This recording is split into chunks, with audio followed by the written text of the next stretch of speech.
عمران خان صاحب تو دہائیوں سے حقیقی آزادی کا نعرہ لگا رہے ہیں. انہوں نے آپ کو یہی بتایا ہے کہ تم آزاد نہیں ہو اس ملک میں. ہم نے انگریز سے تو آزادی حاصل کی تھی سن 47 میں، لیکن کیا ہم یہاں کی اشرافیہ سے آزادی حاصل کر سکے ہیں؟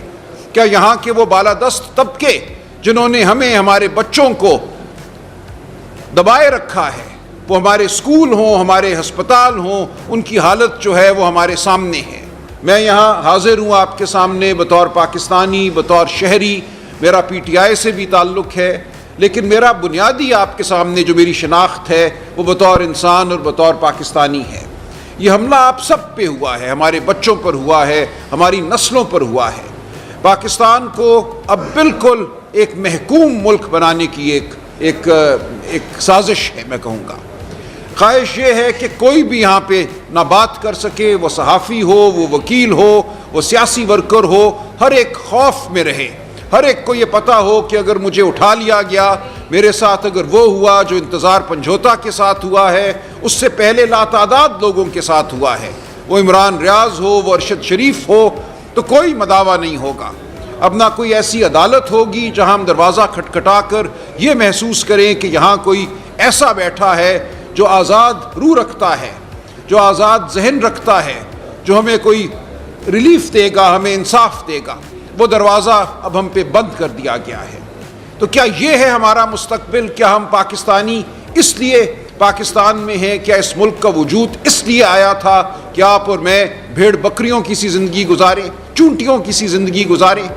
تو یہ ہے آج ہمارے سامنے سوال کہ ہماری زندگی یہاں سے آگے اب کہاں جاتی ہے بطور پاکستانی، بطور انسان. بھول جائیے ایک لمحے کے لیے کہ پی ٹی آئی کوئی سیاسی جماعت ہے یا میں پی ٹی آئی کی جانب سے آپ کے سامنے بیٹھا ہوں. میں بیٹھا ہوں، لیکن میں آپ سے یہ کہتا ہوں کہ اب ہمیں ان سیاسی تفرقوں سے اٹھ کر آگے بڑھنا ہوگا بطور قوم.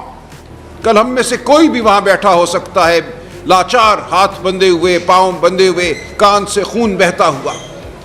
یہ ہے جو ہمیں بنا دیا گیا ہے. آج ہمیں یہ کہا گیا ہے کہ ہماری اب کوئی وقت نہیں ہے، کوئی ادارہ اس ملک میں ایسا نہیں ہے جو طاقت کے خلاف کھڑا ہو سکے. اصل مزاحمت ہماری جو ہے وہ عدلیہ پر جو حملہ ہے اس کے حوالے سے ہوگی اور ہونی چاہیے. ہماری مزاحمت جو ہماری انسانیت پر، ہماری خودداری پر، ہمارے وجود پر کیا گیا، تو ہمیں اب بطور قوم یہ فیصلہ کرنا ہے کہ کیا اب ہم خاموش، بالکل مطیع، فرما بردار، ڈرے ہوئے، سہمے ہوئے انسانوں کی طرح آگے بڑھیں گے؟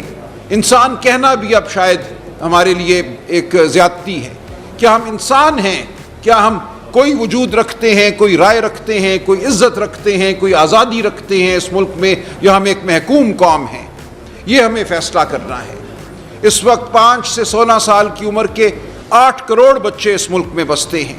ان میں سے صرف 1 ملین بچے، 10 لاکھ بچے بیکن ہاؤس، سٹی سکول، اس قسم کے سکولوں میں جاتے ہیں. باقی 7 کروڑ 90 لاکھ بچے کہاں جاتے ہیں؟ ان کو کیا تعلیم دی جاتی ہے؟ ان کی صحت کا کیا خیال رکھا جاتا ہے؟ یہ ہمارے سامنے ہے. ہمارے بچے آج مایوس ہیں، ہمارے نوجوان آج مایوس ہیں. وہ سمجھتے ہیں اس ملک میں نہ قانون ہے، نہ احترام انسانیت ہے. آج وہ اس ملک میں رہنا نہیں چاہتے. ہمارے وہ 2 دوست جنہوں نے 10، 12، 15 سال اس ملک میں لگائے ہیں، کوئی اپنا کیریئر بنانے کی کوشش کی ہے، آج وہ بھی اس ملک کو چھوڑ کر بھاگ جانا چاہتے ہیں. تو کیا اس طرح ترقی ہوا کرتی ہے قوموں کی؟ کیا اس طرح ہم معاشی فلاح پائیں گے؟ ہمیں کہا جاتا ہے کہ ہمیں فلاں ملک سے بھیک مل گئی، ہمیں IMF سے کچھ پیسے مل گئے، اب ہم دوڑیں گے. یہ بے وقوفی ہے. ایک سہمی ہوئی قوم، ایک ایسی قوم جس کا ریاست کے ساتھ رشتہ ٹوٹ چکا ہو، وہ ترقی نہیں کر سکتی. آپ نے اور میں نے، ہم سب نے مل کر اب اس رشتے کو دوبارہ جوڑنا ہے. اس رشتے کو ہم نے احترام انسانیت کی بنیاد پر جوڑنا ہے. اس رشتے کو ہم نے قانون کی بنیاد پر جوڑنا ہے. یہ نہیں ہو سکتا کہ ہمارے ساتھ یہ کچھ ہو جائے اور ہم ڈرے سہمے رہیں. تو میری آپ سب سے یہی گزارش ہے کہ آپ کے توسط میں پاکستان کی قوم سے یہ التجا کرتا ہوں کہ اب اٹھو، آگے بڑھو، ورنہ کچل دیے جاؤ گے. ورنہ نہ تمہارا کوئی مستقبل ہے، نہ تمہارے بچوں کا کوئی مستقبل ہے. ہم خوفزدہ نسلوں کے طور پہ اس ملک میں جینا نہیں چاہتے. تو ہمیں اب فیصلے کرنے ہوں گے، بڑے فیصلے کرنے ہوں گے. یہ سیاسی فیصلے نہیں ہیں، یہ ہماری انسانیت کے فیصلے ہیں، یہ ہماری بقا کے فیصلے ہیں. آج ہمیں یہ کہا جا رہا ہے کہ عمران خان کو اب کسی فوجی عدالت سے سزا دلوائی جائے گی، سزائے موت دلوائی جائے گی۔ حکومت کے مقتدرہ کے نکارچی آج یہ کہہ رہے ہیں، آج آپ جا کے دیکھیے، میڈیا کو دیکھیے، یہ اعلان کیا جا رہا ہے۔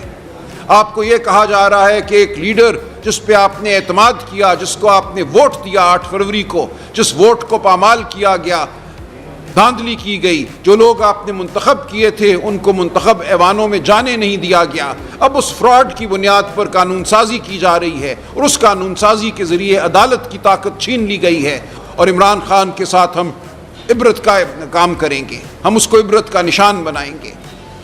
تو یہ ہے ہمارے سامنے اب صورتحال جس کا ہم نے، آپ نے، میں نے، ہم سب نے جواب دینا ہے کہ ہم اپنے آپ کو اسی طرح عبرت کا نشان بننے دیں گے؟ کیا ہم ان لوگوں کو جنہوں نے ہمارے لیے آواز بلند کی ہے عبرت کا نشان بننے دیں گے؟ کیا ہمارے ہاتھ میں کوئی ایسی طاقت ہے، وہ ایمان کی طاقت ہو، وہ خودداری کی طاقت ہو، جس کو لے کر ہم اٹھ کھڑے ہو سکتے ہیں اور ہم کہہ سکتے ہیں کہ ہم یہ نہیں ہونے دیں گے؟ آپ کو، مجھے، ہم سب کو اب یہ سوال اپنے آپ سے کرنا ہے، اور اس کے جواب کے نتیجے میں ہی میں کہتا ہوں اس ملک کی تقدیر جو ہے وہ مرتب ہوگی۔ اگر ہم ڈر گئے، سہم گئے تو اس ملک میں تاریکی ہی تاریکی ہوگی، ظلم ہی ظلم ہوگا۔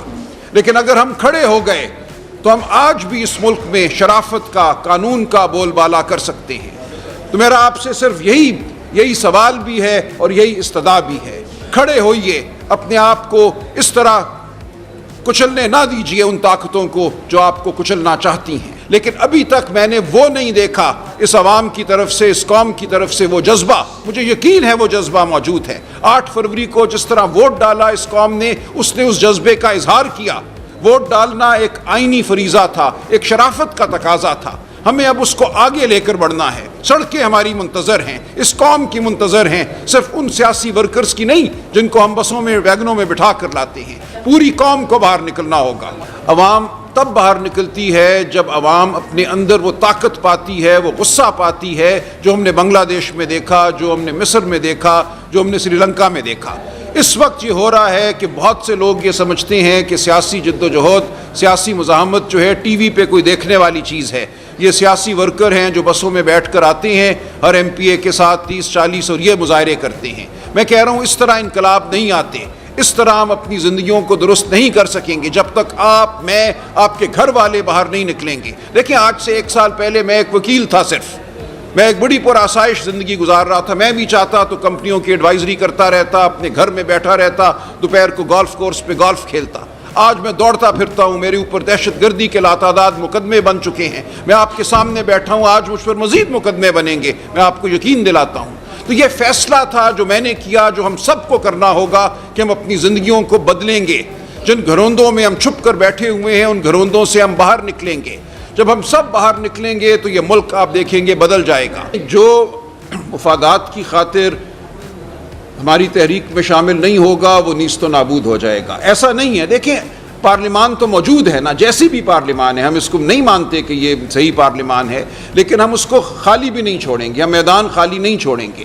ہم ہر سطح پہ مزاحمت کریں گے، ان کمیٹیوں میں جانا بھی ضروری ہے، جوڈیشل کمیشن میں جانا بھی ضروری ہے، تاکہ ہم آپ کی، عوام کی آواز جو ہے وہ اٹھاتے رہیں۔ اگر ہم چھوڑ دیں گے تو پھر تو بالکل ہی فسطائیت اور ظلم جو ہے اس کا دور دورہ ہوگا، کہیں پہ بھی کوئی آواز نہیں اٹھے گی۔ تو اس کو آپ غلط مت سمجھیے، یہ بہت سوچ بچار کے بعد ہم نے فیصلہ کیا ہے کہ نہ ہم اسمبلیوں سے استعفیٰ دیں گے، نہ ہم کسی کمیٹی کو چھوڑیں گے، ہر جگہ ہم اپنا حق جو ہے وہ حاصل کریں گے تاکہ ہم عوام کی آواز بلند کر سکیں۔ تو یہ کمیٹیوں میں جانا کوئی کسی آسائش کی خاطر نہیں ہے، یہ آپ کی آواز بلند کرنے کی خاطر ہے۔ بالکل کریں گے، بالکل احتجاج ہوگا، میں آپ کے سامنے حاضر ہوں، حاضر ہوتا رہوں گا، اس کے سوا اور کوئی چارہ نہیں ہے۔ عدالتوں کے دروازے بند کر دیے گئے ہیں، پارلیمان اب بالکل تابع ایک پارلیمان ہے، پہلے ہی وہ دھاندلی کی بنیاد پر قائم ہوئی ایک پارلیمان ہے، اب اس نے دکھا دیا کہ اس کے سامنے نہ کوئی روایت ہے، نہ کوئی شرافت ہے۔ ہم سفید پوش لوگ ہیں، شریف لوگ ہیں، میں اسی لیے کہہ رہا ہوں کہ اب ہمیں اس سے آگے بڑھنا پڑے گا۔ لوگوں نے باہر آ کر ووٹ دیا اس دن، میرے ساتھ بچے تھے جو پہلی بار زندگی میں ووٹ دے رہے تھے، 18-19 سال کے، روئے ہاتھ پکڑ کر ووٹ دیتے وقت، انہوں نے کہا کہ ہماری اس امانت کا آپ نے مان رکھنا ہے، خیال رکھنا ہے، اور جب ان کی امانت چھین لی گئی ان سے تو وہ میرے پاس آئے، روئے۔ میں اب آپ سب کو اسی لیے ان کی طرف سے یہ دعوت دے رہا ہوں کہ ہمیں اٹھنا ہوگا, کھڑا ہونا ہوگا. بالکل ڈاکہ ڈالا گیا ہمارے ووٹ پر, صرف اس حلقے میں نہیں پورے پاکستان میں یہ ہوا. تو اس لیے میں اب یہ کہتا ہوں کہ ہمارا یہ خیال تھا کہ ہم عدالتوں سے کوئی حاصل کر لیں گے انصاف. عدالتوں کو تو انہوں نے بند کر دیا, قانون بدل دیا, کہا کہ ہائی کورٹ کے جج نہیں, اب الیکشن کے معاملات ان کے چنے ہوئے ریٹائرڈ جج سنیں گے. اور اس کے اوپر سپریم کورٹ نے 6 مہینے اسٹے دیے رکھا, کوئی ایک مقدمہ بھی پنجاب میں آگے نہیں چل سکا. تو پورا سسٹم ہمارے خلاف کھڑا ہے. ووٹ تو پاکستان کے عوام نے دیا. پاکستان کی عوام کی طرف سے مجھے سینکڑوں نہیں ہزاروں کی تعداد میں روز پیغام آتے ہیں. پاکستان کی عوام بلک رہی ہے. پاکستان کی عوام کو اس وقت یہ کہا جا رہا ہے کہ ہم تمہیں کچل دیں گے طاقت کے زور پہ, ہم تمہارے کاروبار بند کر دیں گے, تمہاری نوکریاں ختم کر دیں گے, تمہارے پیاروں کو غائب کر دیں گے. یہ ہے جو آج پاکستان کی عوام کو کہا جا رہا ہے. تو میرا پاکستان کی عوام سے یہی سوال ہے کہ کیا آپ نے ڈر جانا ہے, سہم جانا ہے اور ایک ازلی جو محکومیت ہے, غلامی ہے, اس کو قبول کر لینا ہے؟ یہ ہمارے سامنے سوال ہے. دیکھیں, انگریز کے دور میں بھی ہمارے بزرگ نکلے باہر, ہم نے جد و جہد کی, ہم بولنے والے لوگ ہیں, ہم احتجاج کرنے والے لوگ ہیں, ہم ڈرپوک لوگ نہیں ہیں. مجھے یقین ہے کہ یہاں یہ ہوگا.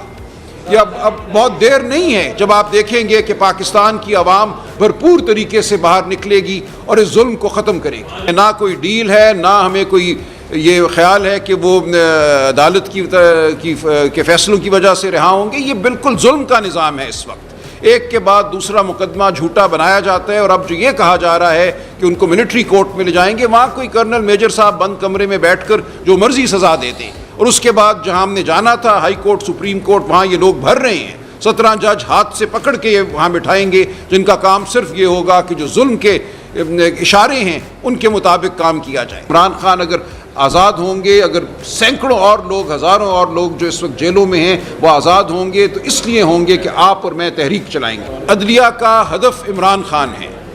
عمران خان کے وہ درپے ہیں. جب تک عمران خان کو انصاف نہیں ملتا, باقی دائیں بائیں کسی کو اگر وہ کچھ عرصے کے لیے باہر آنے دیتے ہیں, تو کسی چیز کی یہ دلیل نہیں ہے کہ کوئی ڈیل ہے یا کوئی ڈھیل ہے. اصل ان کا ہدف ایک ہی شخص ہے, اور وہ ہے عمران خان. اتنے جج لگاؤ کہ جو حوصلے والا, ہمت والا جج ہے وہ ڈوب جائے اس ایک بڑی بھیڑ میں. تو یہی تو مقصد ہے 17 جج لگانے کا. ورنہ اگر ان کا مقصد عوام کو ریلیف دینا ہوتا تو ڈسٹرکٹ کورٹس میں مزید جج لگاتے, میجسٹریٹ مزید لگاتے, ہائی کورٹ میں مزید جج لگاتے, سپریم کورٹ کو دگنا کرنا. دیکھیں, بھارت کی آبادی 1 ارب اور 50 کروڑ کے قریب ہے, وہاں 33 جج ہیں سپریم کورٹ کے. امریکہ کی آبادی 33 کروڑ ہے, وہاں 9 جج ہیں سپریم کورٹ کے. ہمارے ایک ہی دن میں 17 سے 34 کرنے کا مقصد اس کے سوا کچھ بھی نہیں کہ جو آزاد منش جج ہیں ان کو غیر اہم کر دیا جائے سپریم کورٹ. آپ یہ دیکھیے کہ پوری دنیا کی تاریخ آپ کو یہ بتاتی ہے کہ اصل انقلاب جو ہے وہ لیڈروں کا محتاج نہیں ہوتا, عوام نکلتے ہیں. بنگلہ دیش میں کون سا لیڈر تھا؟ کالجوں کے بچے نکلے باہر, وہی لیڈر بن گئے, ایک دن میں نئے لیڈر بن گئے. تو ہم اس کا انتظار کر رہے ہیں, ہم ضرور وہاں ہوں گے. میں آپ کو یقین دلاتا ہوں کہ ہر جگہ ہم موجود ہوں گے, ہمارے MNA, MPA, ہم سب موجود ہوں گے. لیکن انقلاب صرف ہماری وجہ سے نہیں آئے گا, وہ تب آئے گا جب آپ اور آپ کے بچے باہر نکلیں گے.